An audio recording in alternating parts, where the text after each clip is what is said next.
Mes amis, savez-vous que beaucoup de chrétiens et de croyants aujourd'hui encore vivent sous la loi et non sous la grâce? Pourtant, Jean chapitre 1 verset 17 nous dit que la loi nous a été donnée par Moïse et la vérité et la grâce nous ont été données par Jésus-Christ. Éphésiens au chapitre 2 au verset 8 nous dit que c'est par la grâce que nous sommes sauvés au moyen de la foi et cela ne vient pas de nous, c'est le don de Dieu. Aussi, beaucoup de chrétiens vivent sous la loi sans même s'en rendre compte et nous verrons tout au long de cette émission pourquoi est-ce que les chrétiens vivent encore sous la loi et non sous la grâce. Nous allons définir ce que c'est que la loi et par la suite nous allons faire une comparaison entre la loi et la grâce. Nous verrons les origines même de la loi et de la grâce depuis la Genèse au Jardin d'Éden jusqu'à la Nouvelle Alliance. Nous comprendrons la profondeur et la puissance même de la grâce, comment la grâce s'exprime dans la Nouvelle Alliance et nous verrons effectivement pourquoi est-ce que Jésus-Christ a sauvé les païens et les non-chrétiens. Nous entrerons dans des mystères prophétiques et nous comprendrons véritablement la puissance de la grâce de Dieu.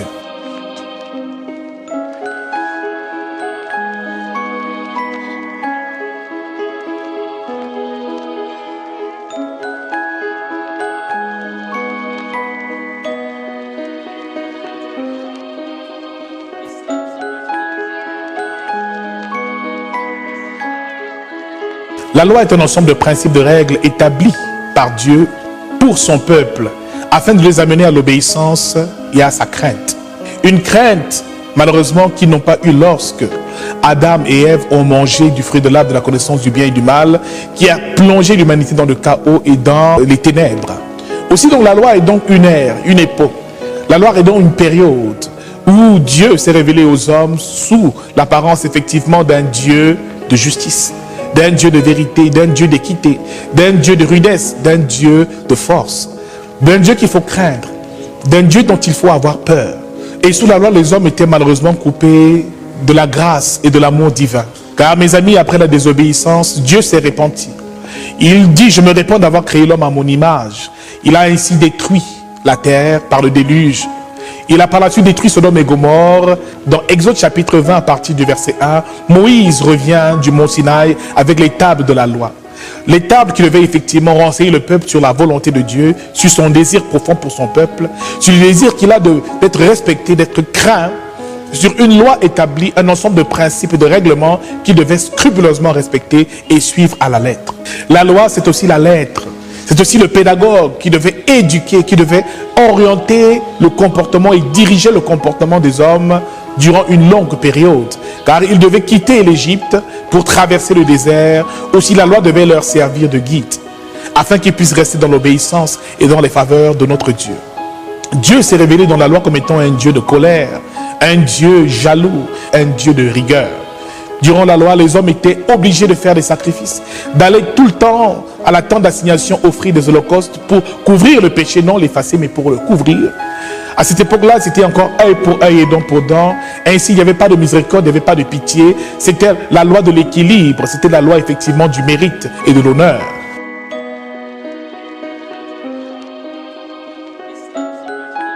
Si nous devons faire une comparaison entre la loi et la grâce, c'est que la loi parle un langage et la grâce parle un autre langage. La loi nous parle de jugement. Pourtant, la grâce nous parle d'amour, de pardon et de miséricorde. La loi nous parle effectivement de justice, de crainte, de peur, quelquefois même de terreur. Pourtant, la grâce nous parle de miséricorde infinie. La loi nous parle de mérite. Pourtant, la grâce est une faveur imméritée. La loi parle un langage et la grâce parle un tout autre langage. La loi ne juge pas les profondeurs du cœur et ne sonde pas les profondeurs du cœur. Pourtant, la grâce regarde au cœur et vient s'établir dans le cœur des hommes bien disposés, des hommes remplis d'amour et de compassion. La loi s'appuie sur le sang des bêtes. Pourtant, la grâce s'appuie sur le sang de Jésus-Christ.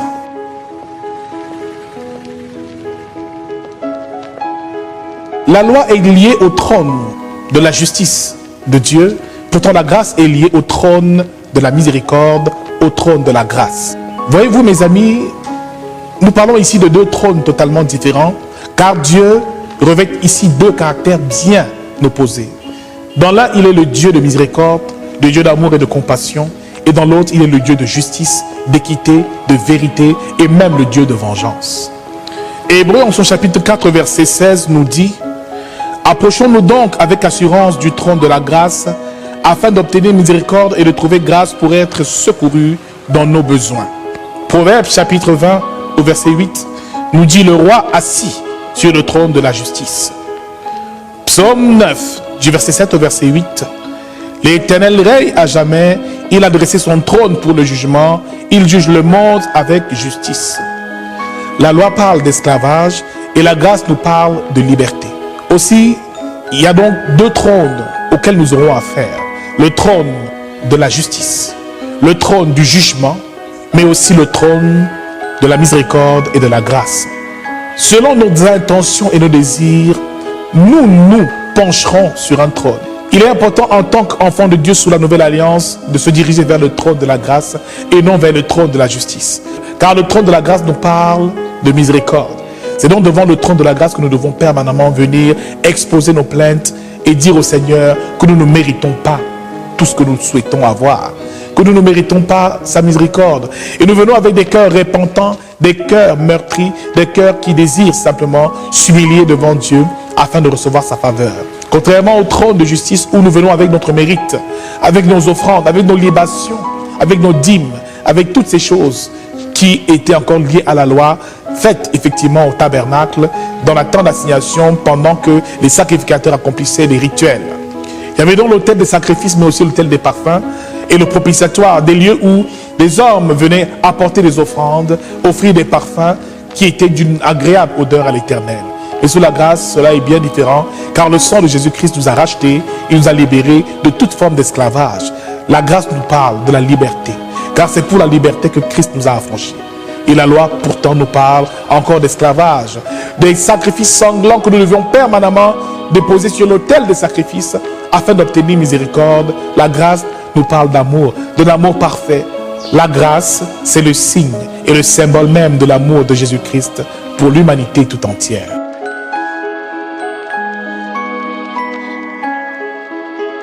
Ce que beaucoup ne savent pas, c'est que la loi et la grâce, ces deux principes divins ont existé depuis le livre de la Genèse. Écoutons ce que la parole de Dieu nous dit. Genèse chapitre 2 du verset 8 au verset 9. L'Éternel Dieu fit pousser du sol des arbres de toute espèce, agréables à voir et bons à manger, et l'arbre de vie au milieu du jardin, et l'arbre de la connaissance du bien et du mal.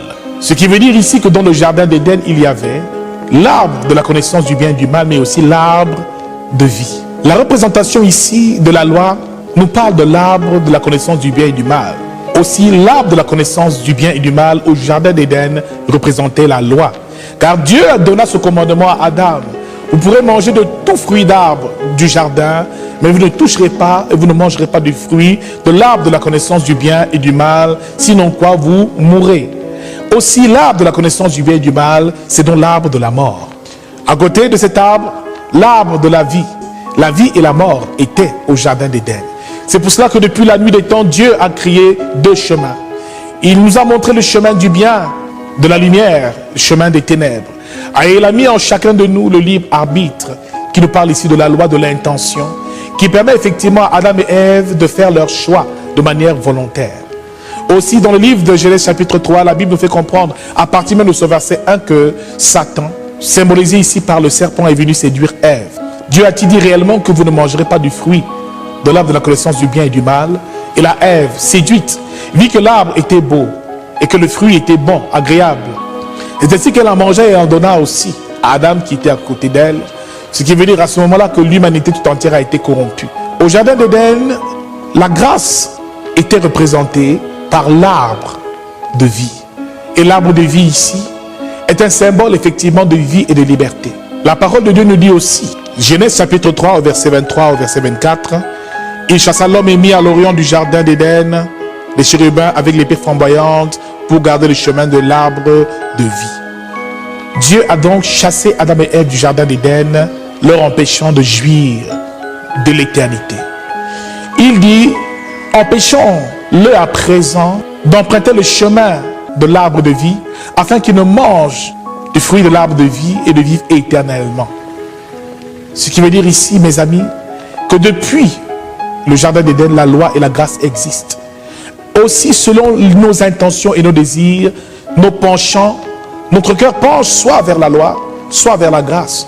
Aussi, le cœur d'Ève et Adam ont penché vers la loi. C'est ainsi donc que la loi est une réalité spirituelle. Une réalité qui plonge l'homme dans la matière. Une réalité qui plonge l'homme dans les désirs de la chair. Car voyez-vous, la Bible déclare que les yeux d'Ève se sont ouverts. Qu'elle a vu que l'arbre était beau et bon à manger. Ce qui veut dire que dès l'instant où ils ont mangé de ce fruit d'arbre, ils ont eu la conscience, la pleine conscience du bien et du mal. Ce qui veut dire qu'ils ont eu la connaissance du péché.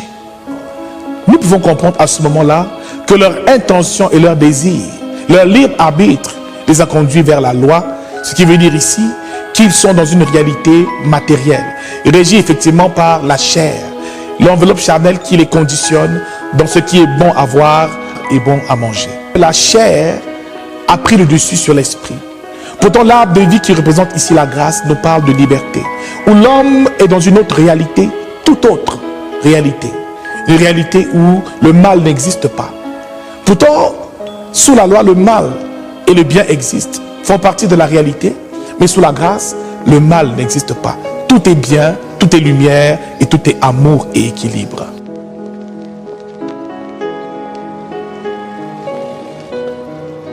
Jésus-Christ est l'arbre de vie. Jésus-Christ est l'incarnation et la représentation de l'arbre de vie. Jean chapitre 15, en son verset 1, Jésus parle et dit « Je suis le véritable cep et mon Père est le vigneron ». Proverbe 11 au verset 30 nous dit aussi que le fruit du juste est un arbre de vie. Aussi, tout au long de son ministère, Jésus s'est aussi comparé à un arbre. Ce qui veut dire ici que l'arbre que Jésus représente est celui qui a la capacité de donner la vie aux hommes. Il est le véritable cep. Et son Père est le vigneron, comme il le dit, un arbre qui communiquera à présent la vie. Jean chapitre 6, verset 54 à 56 nous dit que celui qui mange ma chair et boit mon sang a la vie éternelle et je le ressusciterai au dernier jour. Jésus-Christ est dans l'arbre qui nous donne la vie. Il donne la vie au travers de sa chair et de son sang. Aussi, Jésus, dans le jardin d'Éden, représentait l'arbre de vie. Jean chapitre 14, en son verset 6 nous dit « Je suis le chemin, la vérité et la vie ». Aussi, Adam et Ève ont donc été privés de la vie éternelle, privés de l'éternité, qui nous a donc été restitués et rétablis par Jésus-Christ. Ce qui veut dire que Jésus-Christ est le seul qui peut donner la vie à l'homme, est le seul qui avait la capacité de restaurer la divinité perdue d'Adam et Ève.